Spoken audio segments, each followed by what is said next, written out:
capítulo 3 de Provérbios tem muitas lições e eu não sei se eu vou conseguir explorar todas elas.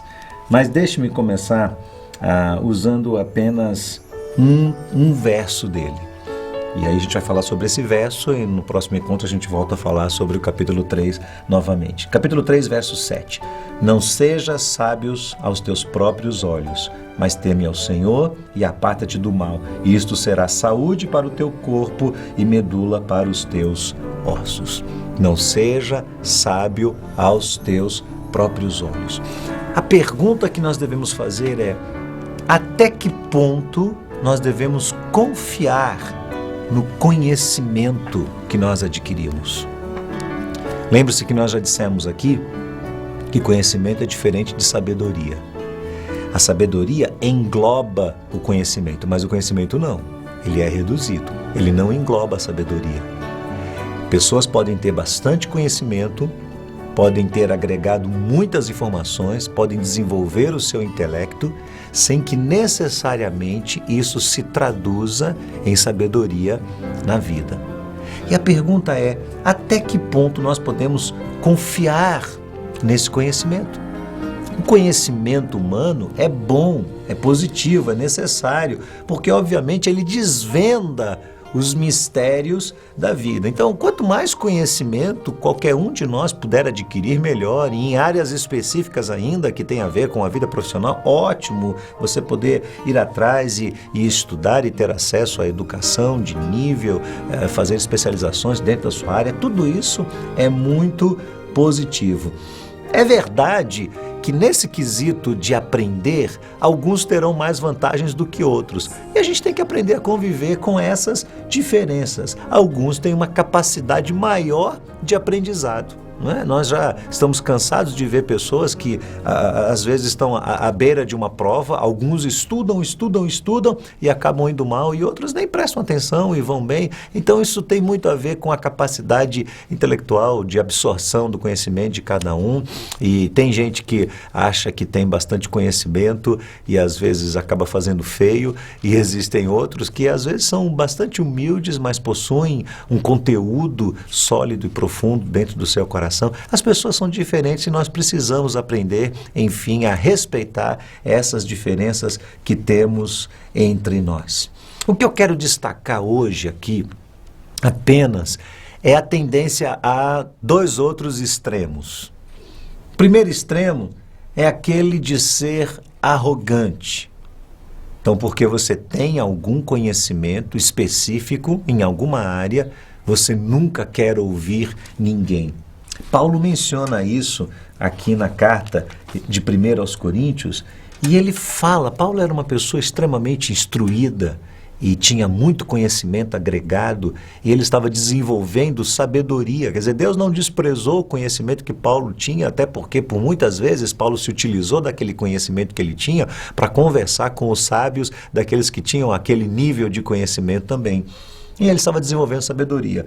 E o discernimento de Deus sobre a vida dele lhe fez compreender o que ele reproduz aqui em 1 Coríntios 1, de 17 em diante. Ele diz assim: porque Cristo me enviou não para batizar e para evangelizar, não em sabedoria de palavras, para que a cruz de Cristo não se faça vã. Porque a palavra da cruz é loucura para os que perecem, mas para nós, que somos sábios, é o poder de Deus. Porque escrito está: destruirei a sabedoria dos sábios e aniquilarei a inteligência dos inteligentes. E aí ele pergunta: onde está o sábio? Onde está o escriba? Onde está o inquiridor deste século? O que Paulo está dizendo é: que posição real esse povo ocupa em face da vida, da experiência de vida, não só do desenvolvimento humano e tecnológico e científico, mas em termos da vida. O que é que o conhecimento tem significado para uma pessoa no desenvolvimento do seu caráter, do seu relacionamento familiar, do seu relacionamento conjugal, enfim, no geral. Porventura, diz Paulo, não tornou Deus louca a sabedoria deste mundo, visto como na sabedoria de Deus o mundo não conheceu a Deus pela sua sabedoria, aprove a Deus salvar aqueles que creem pela loucura da pregação. É claro que Paulo está sendo aqui usando um certo grau de ironia não é? Nós sabemos que a pregação não é louca, mas Paulo diz que ela é louca porque ela não passa pelo âmbito da inteligência, do conhecimento dos sábios deste mundo. Os judeus pedem sinal e os gregos buscam sabedoria, mas nós pregamos a Cristo crucificado, que é escândalo para os judeus e loucura para os gregos. Mas para aqueles que são chamados, tanto judeus como gregos, lhe pregamos a Cristo, que é o poder de Deus e a sabedoria de Deus. Porque a loucura de Deus é mais sábia do que os homens, a fraqueza de Deus é mais forte do que os homens. Vejam, irmãos, a vossa vocação. Não são muitos os sábios, segundo a carne, nem muitos os poderosos, nem muitos os nobres que são chamados. Mas Deus escolheu as coisas loucas deste mundo para confundir as sábias, e Deus escolheu as coisas fracas do mundo para confundir as fortes, e Deus escolheu coisas vis do mundo e as desprezíveis e as que não são, para aniquilar as que são. Para quê? Com que propósito? Paulo explica: para que nenhuma carne se glorie perante ele. Mas vós sois dele, em Cristo Jesus, para o qual, para nós, foi feito por Deus sabedoria e justiça e santificação e redenção, para que, como está escrito, aquele que se gloria, glorie-se no Senhor.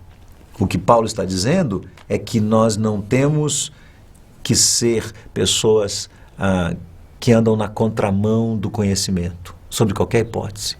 O que Paulo está dizendo é: cuidado para que o seu conhecimento não torne você uma pessoa arrogante, não torne você uma pessoa que se acha melhor do que os outros, que se gloria daquilo que você conhece, que está sempre querendo mostrar para os outros que você sabe mais do que eles, que você é mais inteligente ou que você alcançou um nível de conhecimento maior do que eles. Cuidado, se você tem conhecimento, ótimo, utilize este conhecimento para o bem da humanidade enquanto você tiver vida, porque uma pessoa que tem conhecimento e não sabe traduzir isso no bem para a humanidade é uma pessoa que não é e nunca vai poder ser sábia, não é verdade?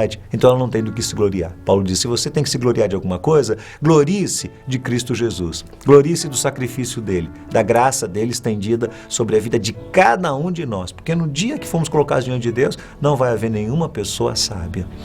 Por outro lado, o outro extremo é o extremo de uma pessoa reducionista, naquela pessoa que sempre diz: eu não sei nada, eu não aprendi nada, eu não posso fazer nada. Não é? É aquela pessoa que às vezes esconde a sua arrogância através do temor. E isso, por vezes, se transforma em covardia. E aí eu lembro da abordagem que Deus fez ao profeta Jeremias. Veio a mim a palavra do Senhor, diz Jeremias, dizendo: antes que eu te formasse no ventre te conheci, antes que saísses da madre te santifiquei, e para as nações te dei como um profeta. E aí qual é a resposta dele? Jeremias diz assim: Senhor, mas eu não sei falar, eu sou ainda um menino, eu ainda sou uma criança. E o Senhor me disse: não digas, eu sou um menino, porque a todos a quem eu te enviar, irás, e tudo o que eu te mandar falar, falarás. Não temas diante deles, porque eu estou contigo, para te livrar, diz o Senhor. E o Senhor estendeu a mão e tocou-me na boca, e disse-me o Senhor: eis que ponho as minhas palavras na tua boca. Olha, ponho você neste dia sobre as nações e sobre os reinos, para arrancares, para derrubares, para destruíres, arruinares, e também para edificares e plantares. Este texto é típico e mostra bem aquela outra tendência. Se por um lado você encontra pessoas que são arrogantes em face do seu conhecimento, por outro lado você encontra aquelas pessoas que, de tão humildes que são, não servem para nada, não deixam marca nenhuma. E às vezes uma pessoa acha que porque ela não teve acesso a uma educação de nível e ela não desenvolveu o seu intelecto como outras pessoas desenvolveram, então ela também não tem muito o que fazer no reino de Deus. E Deus está nos ensinando através desta palavra, desta repreensão dada a Jeremias, que quando Deus quer usar a nossa vida, não importa o que recebemos ou deixamos de receber, não importa o que agregamos ou deixamos de agregar. Quando Deus quer usar a nossa vida, se nós estamos desenvolvendo sabedoria, teremos sensibilidade para entender o que Deus está falando no nosso coração e para nos permitir ser usados por ele. Então, o nosso conselho de Provérbios hoje é: não seja arrogante. Não estribe a sua vida no seu conhecimento. Agora, não seja uma pessoa reducionista também, uma pessoa que acha que nunca vai poder fazer nada porque você não alcançou um grau de conhecimento. Se você for sábio e desenvolver a sabedoria no temor de Deus, como diz Salomão em Provérbios, certamente Deus vai usar a sua vida onde Ele quiser. Então, nesse momento você pode conversar um pouquinho com o seu grupo e perguntar aí um para o outro: qual é a sua tendência? Como é que o seu grupo vê você? O seu grupo vê você como uma pessoa que está sempre acima, sempre ensinando. Você teria coragem de enfrentar um questionamento desse? Você teria coragem de perguntar para o seu grupo se de vez em quando você é uma pessoa arrogante na sua forma de se expressar? Ou você teria coragem de enfrentar uma avaliação do seu grupo se o pessoal dissesse para você: olha, você é tímido demais, não no sentido de personalidade, mas de uma pessoa que nunca quer fazer nada e acaba se escondendo atrás dessa fraqueza justamente para ficar numa posição de comodidade. Cuidado com isso. São conselhos de Deus, sabedoria de Deus para a nossa vida. Que Deus nos abençoe.